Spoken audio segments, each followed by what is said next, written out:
Yeah, I think it's really great.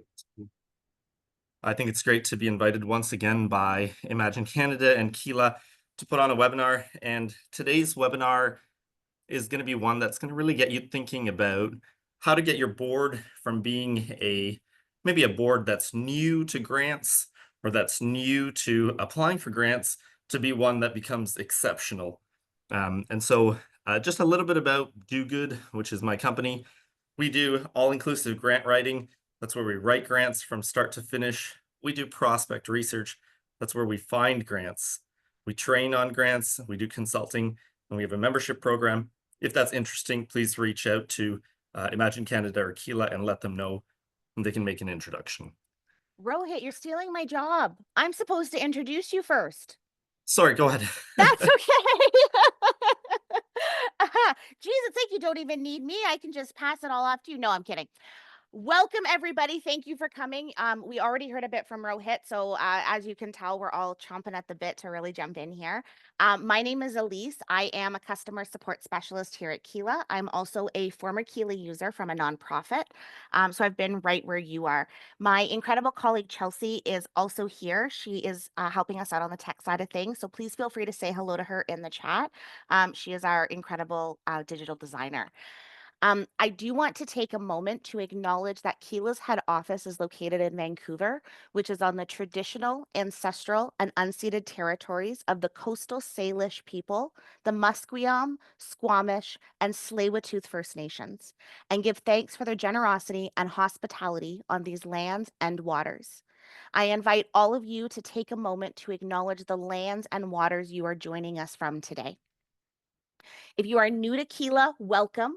Keela is a fundraiser CRM, meaning that it is designed with the unique needs of fundraisers in mind and aims to unify fundraising, communications, and donor management into a singular source of truth. Before I hand it off officially to Rohit, I would like to take a moment to welcome Lydia Phillip from Imagine Canada and Grant Connect. Lydia is the coordinator of grant education and training bilingual and is going to say a few words about Imagine Canada and Grant Connect for us today. Thanks, Elise. Hi, everyone. My name is Lydia Phillip, and as she said, I am the coordinator of grant education and training bilingual at Imagine Canada. Imagine Canada is a national charitable organization dedicated to strengthening the Canadian charitable sector. We support charities and nonprofit organizations through a variety of programs and resources designed to enhance their operations and impact. One of these programs is Grant Connect. Today, with more than 50 years of research expertise, we provide the highest quality of funder data that includes Canadian foundations, corporate giving programs, government grant programs, American funding sources, and other grant-making nonprofit and charities. It's widely used by fundraisers, development officers, prospect researchers, and much more.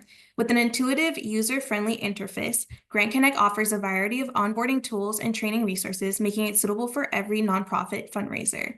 So if you want to learn more about Grant Connect, you can visit our website or you can shoot me a chat and I can certainly answer all your questions. Thanks again and great webinar. Thanks so much, Lydia. Should you have any questions during the presentation that you would like Rohit to address, please enter them into the chat box or in the Q&A section, and we'll get to as many of them as we can at the end. Speaking of the chat box, please remember to select everyone when you type so that all of our guests today can see your comments and questions, because if you're thinking it, somebody else probably is too. Now, I am very excited to welcome our expert presenter for today, Rohit Mehta. He's already done a little bit of an intro on DoGood Funding, but he is the founder of DoGood Funding and has been active in the nonprofit sector for 2 decades. He was appointed to a 5-year term with the grant review team of the Ontario Trillium Foundation. He served a 2-year term of the grant review committee of the Ministry of Child and Youth Services Youth Opportunities Fund. What I'm saying here is that he knows grants. Rohit has an extensive background in grant writing, prospect research, program development, and evaluation. He is a critical thinker who challenges the status quo and believes that the charitable sector has the power to transform society and create a better world. Rohit is an ally of the 2S LGBTQI+ community and currently resides in Mississauga, Ontario. I am so thrilled to hear from you again, Rohit, so please take it away. Thanks very much, and thanks to Keela and Imagine Canada for having me back. If you did have a chance to hear a previous webinar, we'll talk about some of the things that we discussed then and sort of build upon them. So for today, we are talking about how to get your board on board with granting, how to get them excited about granting. And in this presentation, we'll review a few quick things. Number one, why a grants program is critical to fundraising in your organization, why it's critical for organizations to think about a grant program. Two, how to make the case for grants to your board members and board leaders. And so some of us on the webinar today, maybe we're part of organizations that don't currently focus on granting. I'm hoping to convince you to shift over to start focusing on granting if you're not already doing so. And for all of us, really evaluating the value of investing staff time into grants. And I'll make a case for why I think it's very important to look at that value piece around grants versus all the other methods of fundraising. So let's start by talking about why a grants program is critical in fundraising. So when you're running an organization, we're all here to do good work and help our communities. Whether you're starting a new program to focus on grants, whether you're expanding the work you're doing, grants are just a healthy and absolutely necessary part of the fund development mix. And when I say the fund development mix, I'm referring to all of the different activities that your organization takes on in a typical year to bring in the revenue that supports your mission, right? So I'm going to tell you three things. I'm going to tell you about how grants bring in new relationships. I'll tell you that they're part of the process when you're engaging with your donors. And I'll tell you about how grants leads to winning more grants. So when it comes to institutional relationships, grants are really the best way to engage with any sort of institution, whether it's a corporation, a foundation, even a government body. Usually this is the channel that we use to talk to them. So if you think about your work and you say, look at this other charity, they're getting funding from this major corporation, or hey, did you hear that this organization received a major grant from this foundation? How can we do that? Well, grants are the avenue for you to have that relationship. It really enables you to have a conversation about the work you're doing with that institution. And you can imagine that they get tons and tons of inquiries, hundreds or thousands of inquiries per year. And so the best way that these institutions have set up to organize dialogue with charities and nonprofits is through a formal granting process. And so what you do is you often look for grant opportunities with a specific deadline, or sometimes you'll have an opportunity to reach out to that institution through their website, through an online form, an online portal. And that is really one of the key things that you start a conversation right there. You knock on the door and say, hey, we're a food bank, we're a shelter, we're a youth program, and we're doing good work. Would you be interested in chatting with us, right? And so the relationship starts here, and it's sort of like a staircase. It grows and grows. Every time you submit a grant, you can now build upon the work you've done. You can ask for a little bit more and more. And this is how you see organizations get large, sometimes multi-year grants, sometimes in the hundreds of thousands. They started that institutional relationship by knocking on the door, by applying for a grant. So this may also lead to some long-term outcomes because we see that funders are very well connected. They often know each other. Sometimes a funder will ask another funder if they know an organization that's doing good work, for instance, in the LGBT2S space. One of our clients actually experienced this. They were invited by the McConnell Foundation to apply for a very large sum of money that we were involved in as well with that proposal. And it was because other funders took an interest in what they were doing. And when McConnell Foundation learned about that, they said, we would like to ask for a detailed proposal, right? So the next thing about why grants are critical is that they are part of the process when engaging with corporates. I was just listening to a panel in Brampton, and a major developer was speaking on the panel, and they said, literally, she said, we receive so many requests, we can't even keep up with them. And she said the best way to engage with us is to apply to formally submit an application through our website, and they look at those. They have a committee that goes through those proposals, and the committee really assesses which ones would be a great fit for that corporation to then take that next step. So this is how uh, this is why grants are so critical, because there's a streamlining that happens. You can imagine that there's organizations at all stages of the development process, some who've just started their organizations last month, and others who've maybe been doing the work for a number of years. They're having a lot of impact. So these corporations need to assess where along that spectrum they want to get involved. Some corporates will get involved in the early stages by giving small sums of money, and other corporate foundations will only give to large, reputable organizations. Some focus on national projects. And so it's really important to remember that when you're engaging with a corporate group, they give where they're located. They give where they have a presence, where their employees are. But again, you have to engage in this process. I've sat on boards, and sometimes we'll look around the table and ask each other, hey, does anyone know anyone who would be interested in supporting our golf tournament or our gala? And folks will say, oh yeah, I know someone at this major telecom company. I know someone at this major manufacturing company. But even if there's a connection by knowing someone, there's often a formal process when engaging with corporations. And even though someone might be able to call another individual within that corporation, you really have to look at how is the corporation formally making their decisions, because eventually, when you're making an ask, you will be asked to go through that process. And the other thing I want to say is that winning grants actually leads to more grants. So we do maybe 200 or 300 grant applications a year, and so you start to see the similarities between the questions. One of the critical questions that's asked on grants is, tell us about your previous track record of success.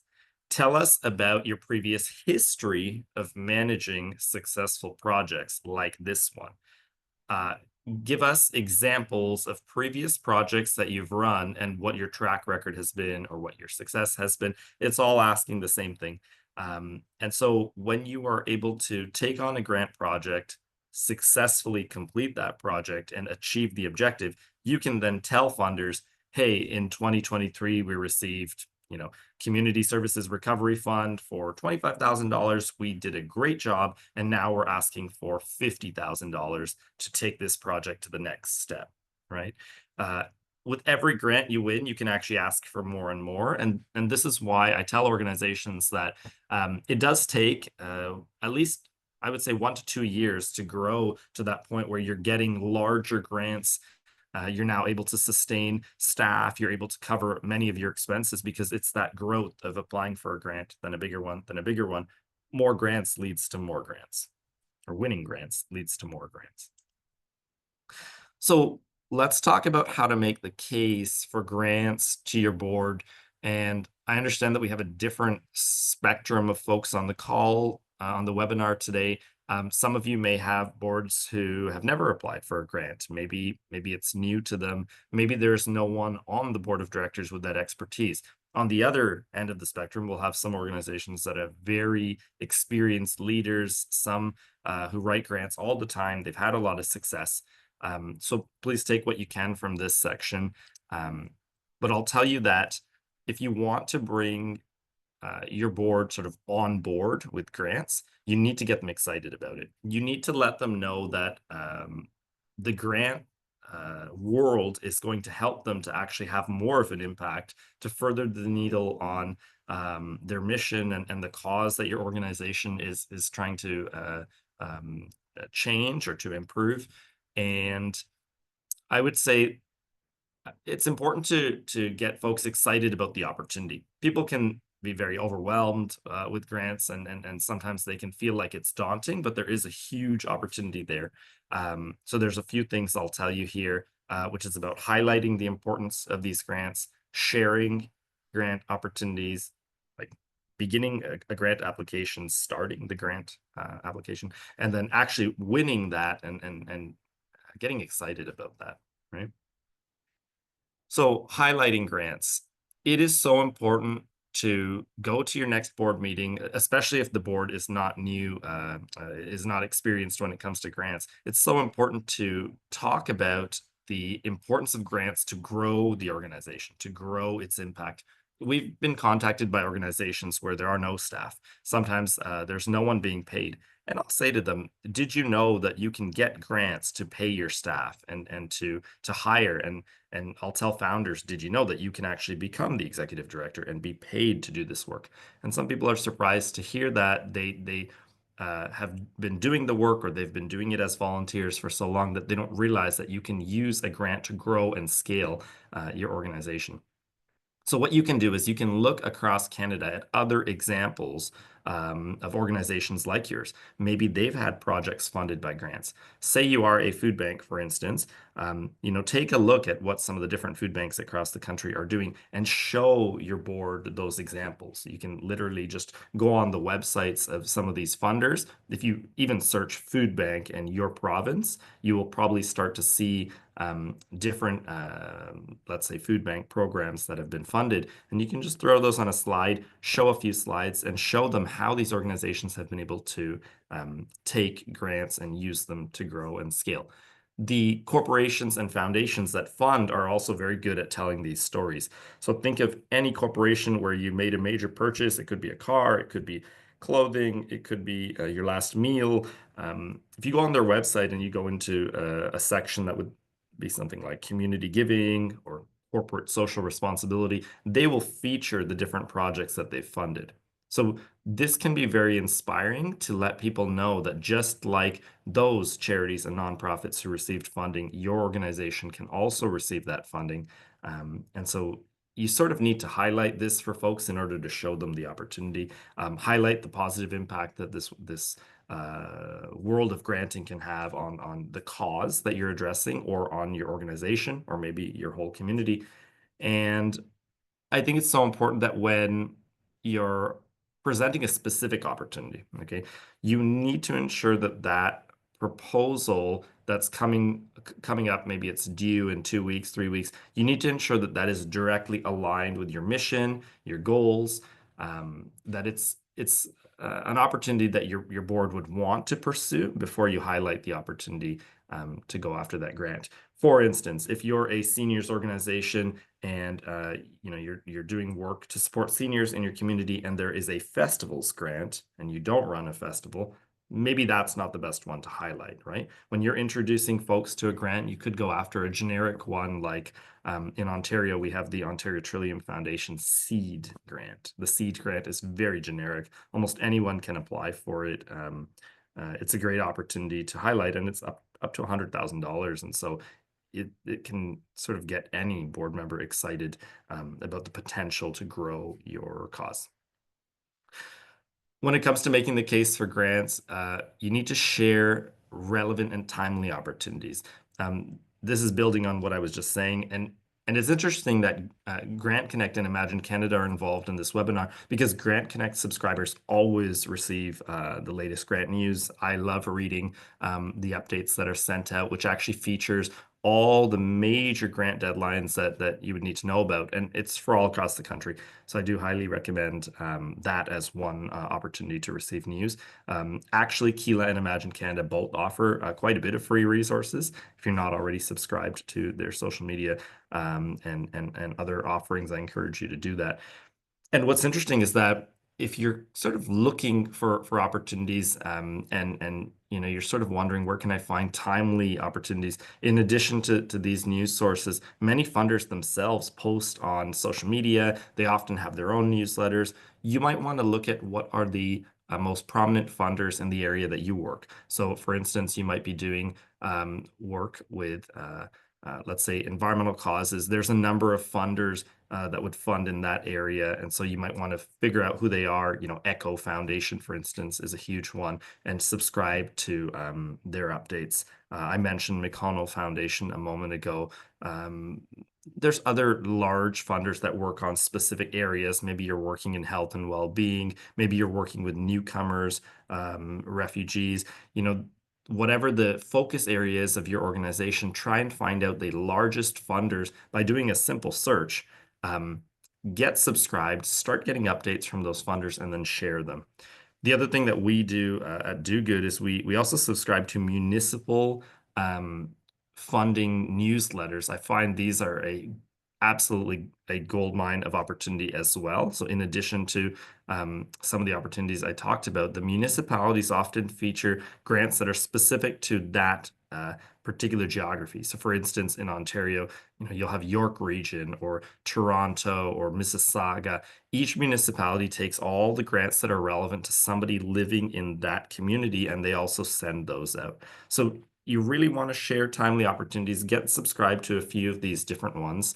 And that's probably one of the best ways to, again, get your board on board with grants, is that you share the opportunities and you say, hey, look, in 3 weeks, here's a deadline. We can apply for, 10,000 here. And in January, we have a deadline and we can apply for 25,000 there. And even if they don't go after the one that's coming due, maybe they'll go after the one in January or February. And so you slowly keep providing these opportunities and you build the excitement within your team to eventually go after them. As part of making the case for grants, you actually have to just get started. I think it's so daunting sometimes to start something new. They say starting is the hardest part in any project, but you can just start a Google Doc or another online platform. There's Office 365, there's web-based platforms, and literally grab the questions from online, paste them in there, and first have a read over the questions, right? Make sure that you're actually able to answer all of them, and that it's applicable to your work. And if it is, it might be a good idea to start. And let's say you are the executive director or you are the leader of the organization. It would be a great thing for you to start working on that and then assign a few board members to say, hey, I think you might be well suited for this question. Would you be willing to work on this one? And maybe someone else is the numbers person on your board. You say, would you be willing to work on this budget? I've started you off here with a few lines. And that way, it's not as overwhelming and it's more collaborative, and your board members are going to feel part of a team. They're going to feel supported. I can say the number one thing that I've heard from executive directors across the country is that they don't enjoy grants. And I think part of the reason why is because all the pressure is put on them, right? So you have to answer all the questions, you have to deal with the strategy, the budget, that sort of thing. And I think where that comes from is we have many board members across the country who maybe are new to grants, or maybe they haven't worked on those. And so very often they're not getting involved. It really is on the executive director or the leader of the organization to take on these grants and to do this work. But I think that when you split up the responsibility and you look at what are the strengths of the board members around the table, you can ask different people to contribute to different aspects of the application, and then it becomes so much easier to get going.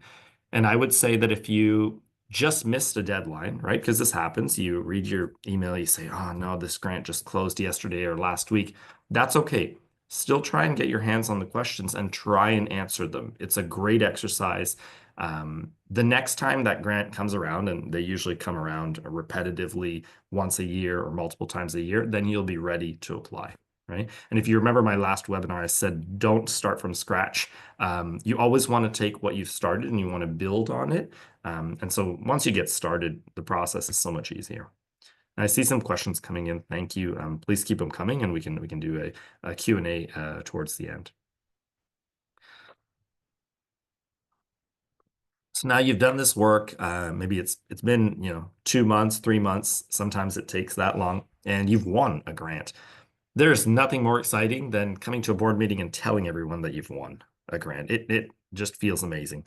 And especially for those people who are involved in the grant. I've seen this with our own staff, where if they had a hand in writing the grant, when we get a call from a client saying that one of our grants was successful, there's like a personal feeling of joy and excitement, because we're genuinely in the business of helping charities and nonprofits. You're in the business of helping your community and working on that cause. So everybody feels good. And then when you feel good, you say, okay, this wasn't that hard. Maybe we should apply for another one, And so I think there's a motivation factor here where board members want to keep getting involved in this. We talk about board retention a lot, and the organizations that I work with all across the country, they're always looking for more board members who are really skilled. But this is a great way to build the skills of your board members and help them to develop. And it would be so great for someone to join your organization, maybe not have the skills around grant writing, and after a few years to now be very adept in grant writing and to go on to do more good work. I think that would be a great story. So build on your win, celebrate your win, and then pursue another grant after winning your first one, and make it something that you do so that every board meeting you have at least a grant that you're talking about or a funding opportunity. I think that can be a really great way to diversify your funding mix, especially if you don't have granting as part of your mix right now. Okay. So the next thing I'll talk about is the value of staff time. And what I want you to picture when I talk about staff time is picture all your team around a table and just put a dollar sign on everyone's head and imagine how much money uh, that individual is worth to be in the room at that time for that hour, right? Everyone has a rate of how much they would charge. And even if your board members, are in the room as volunteers, it's still you have valuable, skilled individuals in the room. And so I want you to think about all this value. And now think about what happens when these board members are working on a grant that's going to bring in, let's say, $25,000, right? The amount of time that the team spends around the table working on that grant has a cost to it, and obviously the amount of time staff spend working on grants, staff who are being compensated, that has a true cost to it. And so there's quite a bit of value here in time spent. And you could spend time doing other things. You could organize a special event. You can organize a fundraiser. But I'm going to make the case that the value of your time is actually the most worthwhile in grants. It's almost more worthwhile than any other type of fundraising. I'll tell you that program and project grants can have a high return. There's higher value, as I said, compared to other methods, and that getting a third party involved can actually reduce the admin in all this work. Okay. So when grants are done effectively, there's a higher return on investment. At DoGood, we spend maybe 10 to 20 hours of work on an average grant. We've really gotten it down to a science, but many of these grants can yield $10,000 or more in your first attempt, right? So if you think about it, let's say you had to spend 10 to 20 hours as a staff or as a board. Is it worth it if you can yield $10,000? What are you doing in your organization right now to raise funds? Are you putting on a gala? Are you putting on another fundraiser, maybe a third-party fundraiser? Do you do things like direct mail, online giving, monthly giving, major gifts? How much time are you spending on those initiatives? And then what are you getting in return, right? I think that when you calculate the time that you put in, and I'm talking about the time that your board members are putting in as well. I'm talking about staff. There's also the time and stress, especially around events, that goes into planning and running to the store and picking things up and meeting with the venue. Like, think about all the costs there. And then think about the return, how much money after expenses actually resulted from the fundraising initiatives. When it comes to grants, it really is 2x or more. The return on investment can be twice as much or more. You put 10 to 20 hours of work into a grant, and you can sometimes get, like I said, 10,000 or more. You can get 25,000, 50, $100,000 from those grants.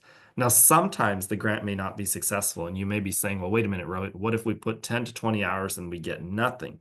Okay, but now you have a grant, right? You can go back to the funder, you can ask them for some feedback, make your revisions, and resubmit after what, an hour, 2 hours of work, and now you can try and get that money.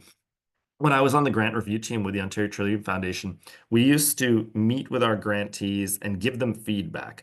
This was something we used to do quite extensively. The funder doesn't really do this anymore, but we used to go out into the community and actually meet with real people. And I remember that when we would give feedback, so we'd be meeting with an organization, we'd say, okay, thanks for submitting this grant. Here's why it got declined. We recommend you do X, Y, Z. And then when that organization would make those changes and resubmit, we would look at it as a funder and say, we asked them to make these changes to their application and they did. This is a much stronger application. We should now fund them, right? So this is sort of how funders think, that if you take most funders who give feedback, you take their feedback, you make your revisions, and you resubmit. Once they realize that you're actually taking their advice, maybe making your project budget stronger, or making sure the narrative matches the budget, or maybe you're taking out an expense that was deemed ineligible. Once you fix those things, you're much more likely to get that grant, and therefore the return on investment, the time you put in versus what you get out, is worth it, right? When it comes to putting staff time into your grants, I have to say that the value is just higher. Obviously, I'm biased. I run, a grant writing business, right? I'm gonna tell you that grants are the best thing ever. But really, compared to special events, mail outs, even marketing campaigns, I believe that grants offer one of the highest return types of return on investment. And one of the reasons why is because a grant isn't something that you can just write once and then put it away. You can take aspects of that grant and you can apply in others. We work on a lot of foundation grants. So literally, we use Grant Connect to find opportunities to work on foundation grants. And when we find those opportunities, many of them ask for a letter of intent or a letter of interest or expression of interest. What we'll do is we'll take something that we've worked on. Let's say we've put together a really great case for a children's program. We'll take that really great narrative and we'll put it into the letter of intent, right? We'll put that narrative that was beautifully crafted, let's say, into 500 words, and we'll put that right into the letter of intent. So now we've taken the time that we spent doing that work and we've transferred it over. There's literally no cost to doing that. It's just copying and pasting. And we find that with the organizations that we spend a few years working on, their grant writing rates fall in half, because we're taking so much of the content that's been developed and we're just repurposing it, and we don't charge for that, and it doesn't cost you anything either. And I think this is the amazing thing about staff time in grants, that the more you write and the better they get, the less time you have to actually keep investing into them. Now, obviously, when I'm doing this comparison, I'm not just talking about the true costs of hosting a special event or a mail out. I'm also talking about, the dollar signs on everyone's head, right? The planning meetings, the brainstorming, the event. Maybe you had to give someone the day off after the event because they were, dealing with so much stress. These are actually all costs, right? Grants have costs too. And I'm going to say that the planning time is a cost. The strategy work is a cost. Obviously, the time it takes to write that grant is a cost. And there is an admin effort that some grants can have up to 50% admin effort, where you're just collecting documents, uploading them to portals, that sort of thing. But when you take all that time invested and you think, well, if we're investing it in an event or marketing versus in a grant, what's the higher value? I think grants are a higher value method. So I talked about admin, and we have an administrative team. We've really built this up because we've realized that sometimes literally 50% of the battle is admin. And there are grants, I'm sure you know them in your community if you work on grants already. There are grants where they have such a heavy list of required documents, and there's so much information that needs to be collected before you even start the process, that you say to yourself, okay, well, this is a lot of admin, right? But I think that one of the ways you can alleviate that is to get third parties to actually reduce the admin burden. So I already talked about finding opportunities. Imagine Canada, Kila, they both provide resources to actually help you find the grants. So that's one part of your admin burden gone. Now, admin staff are another thing that can be very helpful to take on that aspect, right? You might be the leader in your organization. You're out there in the community. You're trying to do good work. Who can take on the admin? In many provinces and territories, we have wage subsidies that help you hire. We have programs that help you hire young people. Canada's Summer Jobs closes December 19th, is a program that lets you hire students. You can hire a student for up to 16 weeks, and I believe for nonprofits, it's 100% of their up to the minimum wage, 100% is funded in addition to mandatory employment-related costs. So if you don't want to take on all the burden of, doing all the admin and maybe making those Google Docs and all that sort of stuff, a third party can help. Fundraising consultant is also a good idea, but I might be biased. So at this point, I do want to turn it over to some of the great questions that are in the chat. And thank you so much for those of you who stayed with us up until now.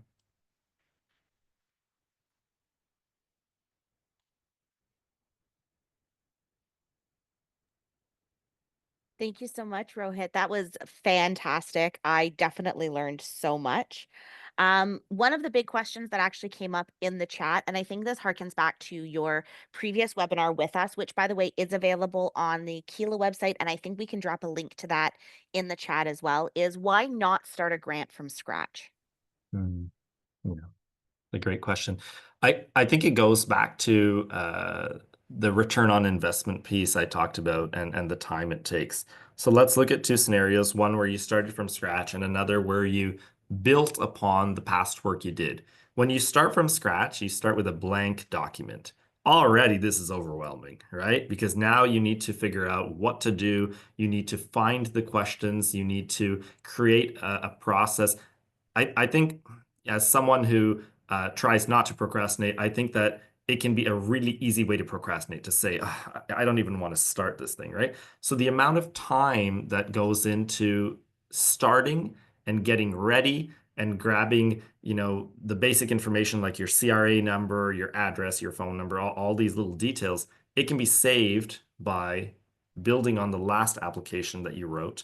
And so let's say you worked on a provincial government or a territorial government grant last month. You have that format there. You literally would copy and paste your CRA number, your address, your phone number. These things take time, right? And so that's a small piece. The larger piece is that when you start a grant from scratch, what you're doing is you're taking this thought process that went into developing a great narrative, and maybe you had to collect data from program staff or different board members or volunteers. You're taking all that good work you did and you're saying, let's put it aside. Let's just start something new, right?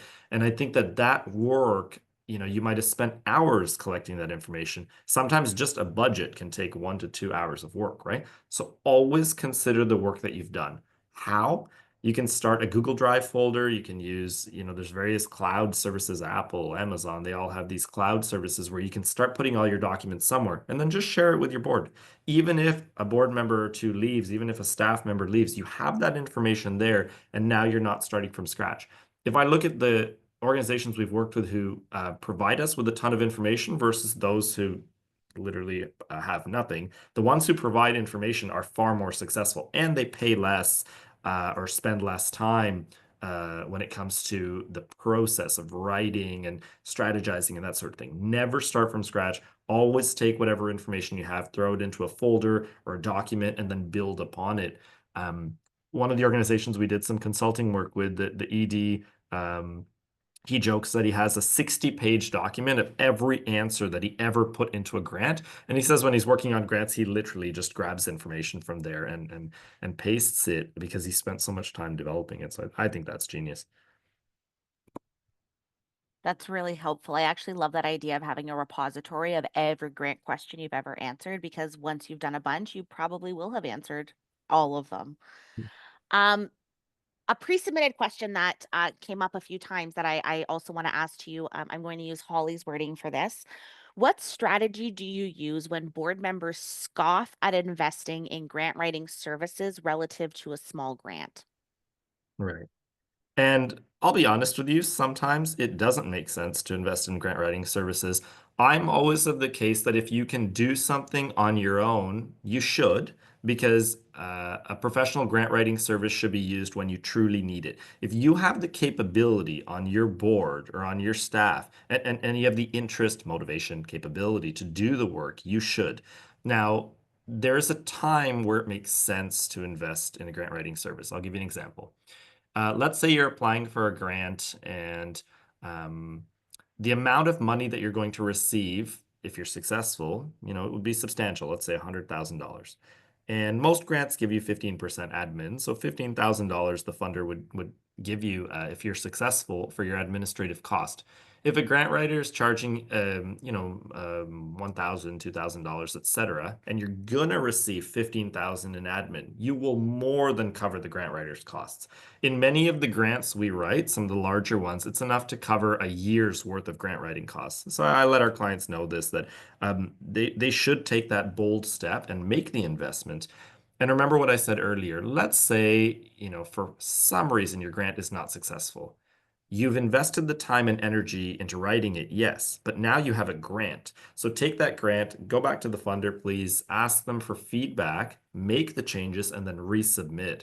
More often than not, your grant will be successful because you've taken the time to take that feedback and resubmit it, and therefore the cost of the grant writing was totally justified. The other thing I'll say is that I started my business because I noticed that a lot of executive directors were literally staying up till crazy hours of the night. I used to get emails as a board member at like 1 a.m. and stuff, and I thought, this is obviously stressing people out. Maybe there's a better way, right? And so if you're busy running an organization, you're on the front lines, you're doing good work, and you don't have the interest or motivation in writing a grant, it is a good idea to let an expert handle it. Um, in my company, we have former executive directors, a journalist. I've been doing the grant writing work for so many years. People like us, we know how to navigate very easily. We'll help you save time. We'll help you avoid making the mistakes that other folks have made in the past. And it's just like, any other specialization. If you get an expert to do it, you will save time, save money, and it'll get done better. That's great. Thank you. Mo is asking, what trends are you seeing in grant funding for nonprofits? Examples like a preference for innovation, collaboration, or sustainability. Yeah, I mean, grant funding goes through trends for sure. So during COVID, it was all about, emergency funding. Food insecurity was a big one. Right now, what we're seeing, if I look at the market, right? So interest rates have come down, which is great. And that means that it allows funders to now start focusing on, I guess I would say, like the economy is a big piece right now. And so if you're working on a grant and you're doing anything to support businesses, entrepreneurship, innovation, this is a big trend right now. We work out of a co-working space and we're very involved with sort of the entrepreneurship ecosystem. And so left, right, and center, I just keep seeing funding for helping entrepreneurs, helping business owners, that sort of thing. There's another thing coming, and that is that there's actually a lot of layoffs happening right now. You might have observed this on the news. It seems like every day another company is laying off hundreds of folks. And so upskilling is a big one, right? How do you take folks who maybe they don't have all the skills, maybe they haven't pursued a post-secondary education. How do you take those folks and give them the skills and training that they need to successfully have a meaningful career, right? In Ontario, the Skills Development Fund was a big one that a lot of money is being invested in. Probably in other provinces and territories across the country, they're all looking at this now. Upskilling, reskilling, training, getting more folks into careers such as the trades, apprenticeships, things like that. And the reason why is because as artificial intelligence takes over a large part of the economy, what's called low skilled labor is going to be less in demand, right? If you turn on the news any day, you'll see some other new innovation that's coming up, and so skills development and training is the biggest trend, I would say. That's great. Thank you. Vicky is curious how to help board members feel more comfortable bridging the gap when they have a relationship with a prospective grantor. Yeah. And I would say it's a great question. I would broaden grantor to a relationship with a corporation, a funder. How do you bridge the gap? The first thing that you should do is take that warm relationship and take it to the next step, right? If your board member knows a major corporation or a major funder, please leverage that relationship, set up the conversation, but make sure that the relationship isn't just owned by the board member. And what I mean is, Let's take a major telecommunications firm. This is a real example. So I was on a board, and one of our board members is very involved, very high up in one of these major firms. And so he held that relationship. But what we did was we made sure that our staff member was involved in that conversation because, this gentleman could leave the board tomorrow. And then how are we going to, maintain that relationship, right? And so he made the introduction. There was a conversation held. We, as the volunteer center, presented ourselves and the good work we were doing. They, as the telecom giant, said, "That's great. We want to get involved." There was a conversation, there was a proposal, there was an investment. That was fantastic. When that board member left or wasn't involved anymore, that relationship was now part of the organization. It became an institutional relationship. You need to institutionalize your relationships. You need to take that let's say the telecom giant or another funder, you need to take their contact information, their name, phone number, email, any correspondence, and you need to make sure that staff can access that for the next few years. No point of having all these great connections if when the board member leaves, all the connections leave with them, right? And when it comes to the foundation world, like there's a lot of turnover, just like in the nonprofit and charitable sector, the foundations themselves and the funders, you might have a great connection with someone and then you find out they're gone, right? What you need to do is make sure that all of this is well documented. I do recommend HubSpot. I find it works very well in my business, and what it does is it allows you to log every single email into a central system. So let's say we're in year 2024, and let's say you think, geez, I talked to this foundation in 2022. I don't remember who I talked to. But you can go into HubSpot, type the name of the foundation. It shows up. You can see right there. You can see all the conversations. Maybe you had some conversations. Maybe another employee had them. Maybe a board member had them. As long as that account is linked to the emails that are being sent. They just give you like a little BCC email address. You just BCC that address and it goes into HubSpot. Every conversation is recorded. The relationship now stays with the institution. So how do you bridge the gap when you have these relationships? Institutionalize them, document them, make sure the organization owns that information, and then, continue to keep a good relationship with that institution, even when people come and go. That's great. It's funny, this keeps coming up in every single webinar that we do. Fundraising really at its core comes back to relationships, right? 100%. Yeah. Minnie asks, when it comes to board-led fundraising strategies, what would you say are the top strategies? Board-led fundraising strategies. Number one, grants. Number two, special events with sponsorship. I think that sponsorship is sort of the gravy on top. You have your events. They don't always make a ton of money, but sponsorship makes a great amount of money. Number three, major gifts. There's nothing like taking those relationships with your best donors and connections and really making a strategic ask, right? Major gift is a whole webinar on its own. Number four, online and monthly giving, right? We just had Giving Tuesday, look at the amounts of money that were raised. It was unbelievable.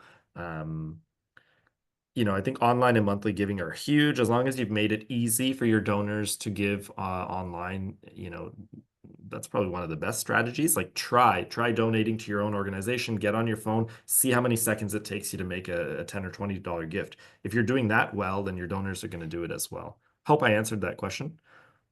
Yeah, that's great. Desiree would like to know, should board members be writing grants? Should they be involved in that process, or is that more so the role of an executive director? Okay, so it's interesting. We have a spectrum of organizations on this call. Some organizations are entirely led by the board, right? They're entirely volunteer led. Other organizations will have an executive director part-time, full-time. In some cases, they are paid and really the executive director leads a lot of the work. I believe that a board is actually a fundraising board. I believe that is the number one job of the board, to raise money in order to fund the mission and keep that good work going. And so I truly believe that one of the best things that board members can do is to support the process of writing a grant. Whose signature should be on it, though? Whose name should be the contact? That is the executive director. And I think many funders will see an organization as reputable if it has an executive director, because that shows that the organization is investing in the leadership, and therefore there is leadership, and therefore the organization is on a growth trajectory. It is the job of the executive director to sign off on a grant, to maintain responsibility, to be the key contact. However, it can be supported by board members. Now, if your organization is entirely volunteer-led, then it's the president of the board. Of course, their name is being put on it. Of course, they're the key contact. But remember that board members are generously volunteering their time, and so we need to be respectful of that. Engaging with a funder, like working on the grant, then connecting with the funder, signing the agreement, that sort of thing, that can be a process, and it is more suitable to have someone who's in a staff role, because they're in the office. A lot of that correspondence and engagement is happening during business hours. It makes sense. Many board members are volunteering on evenings and weekends. A lot of them have their own jobs, or they're running a business, or they're doing something where they don't really always have time right when the foundations and funders are operating, right? Because the funders are operating during business hours, and many of the volunteers are operating outside of business hours. So it actually makes most sense for an executive director to be involved in the day-to-day process. But I always suggest that board members get involved in funding, that they know which grants are on the table, that they've had a hand in it. And I think that's how you can be successful in granting. That's great. Now, that I think leads us into a great question from, and I do apologize if I mispronounce this, Tinula or Tinola. What are the best strategies to engage board members to stay motivated to getting funding for an organization? Well, I think we talked about excitement, right? Mm-hmm. There's something very exciting about being part of an organization that is winning grants. There's something exciting about having a hand in writing a proposal that just won $10,000 or 20 or $50,000. That is one of the best ways to be motivated, to say, okay, guys, we submitted this grant, fingers crossed. And then if you can provide updates on that, right? It's sort of like the excitement of, I don't know if I want to give the example of a lottery, but it kind of is a lottery in a way, right? You're putting your best foot forward. You're telling the funder, what you do, the good work you're doing, and why it is, and then you're sort of hoping for the best. And it is a competition, of course. And if you keep doing that, if you keep putting your best foot forward, you're putting your best work forward, you will eventually be recognized by funders, and you will eventually get grants. It's just a matter of time. There are so many funders in Canada, and I've seen funders over $100 million, and they don't even have a website sometimes, right? So this is where we go back to using resources like Grant Connect, being able to find opportunities and going after them, and that can be very motivating, as board members are part of an organization that is applying for funding and winning funding. It's great to be on a winning team, right? Absolutely. Now, Linda has just posted something really interesting in the chat. It's not so much a question, but a comment. I'm just going to share it because I want to highlight it. At both ends of the grant process, I'm finding difficulties with my board. At the writing end, I'm having trouble getting them to pay attention and make decisions, as in this project or this project, this timeline or this timeline. Then at the other end, they hear from the board, we didn't know you were applying for that. Additionally, when there's an obligation to host a recognition event or for the board to participate in a grant funding process, they claim to not feel responsibility. She's seen board members quit due to the obligations that they've kind of sleepwalked into. Do you have any strategies on managing that kind of a situation? Yeah, I think a lot of us are facing this across Canada. I hear it all the time. Some Mm-hmm. folks will say that their board members are not engaged. And I would say it goes back to the art of delegation. So, are you giving your board members a role and responsibility, and are they actually responsible for that piece? To the individual who's saying that I didn't know that you were applying for grants, can we form a committee, maybe call it a fundraising committee or a granting committee? And can that board member play a key role in coordinating the volunteers who are involved in this effort and communicating with the staff member, right? So if that person really wants to be involved in granting, thank you. Would you be willing to volunteer to lead a committee to do that work? There's the idea of sort of sleepwalking into a role. You got to make sure your board is engaged. And if they're not, you have to provide a graceful exit. You actually have to give them a graceful way to leave the organization where there's no bitterness. And you have to show folks that it's okay. to do that. And then when you're recruiting board members, do it formally. Put out a job posting, ask for experience, conduct interviews, really look at who are you bringing into this organization, because there are a ton of folks like me who love grants and want to write grants. They're out there. And many of them are totally willing to be involved with your cause.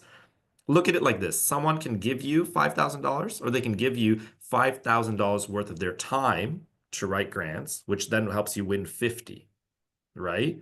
So that's how I see it. When you have skilled folks around the table, they will be more engaged. When people have a responsibility, they will be more engaged. I've been a part of tons of leadership teams, and I find that when you delegate responsibility, okay, you are responsible for helping bring in, let's say, items for our upcoming gala. You're responsible for reaching out to prospective sponsors and seeing if you can bring in items for that. You'll be responsible for grants and proposals. You'll be responsible for just building online relationships with the funders, looking at the social media that they're putting out, keeping an eye on what opportunities are coming up. When everyone has responsibility, they'll be more likely to be involved. But if folks are just coming to a board meeting, looking to the executive director for updates and kind of wondering why they didn't know about things, it's probably because they're not as involved or they don't have a delegated responsibility, so they're less likely to be engaged. I hope that helps. That certainly helped me. I hope it helped Linda as well. Thank you for sharing that experience, Linda, because I think that really prompted a nice discussion. We are coming close to the end of our time. A couple of the other questions I definitely remember you talking about in the webinar you did with us a couple of months ago, Rohit. So I just want to point back to that. I did post a link to it in the chat. I'm going to try and post another one so you can access it as well. I want to thank you and everybody who joined us today for your time, for your energy. It's been fantastic. This webinar has been recorded and you will get a copy of it within the next couple of days. Thank you so much again. I want everyone to know that there's going to be a short survey after we end the call. Please fill that out. It's super helpful for us at Keela. It's super helpful for our friends at Imagine Canada, for Rohit, for everybody, just to get some feedback on this presentation. Our next session is yet to be announced, but it will be in the new year. So keep an eye on your inbox for that next announcement to come up. Once again, thank you so much for joining us. I hope everyone here has the happiest of holidays, and I look forward to seeing you soon. Thank you, everybody. Bye-bye. Thank you.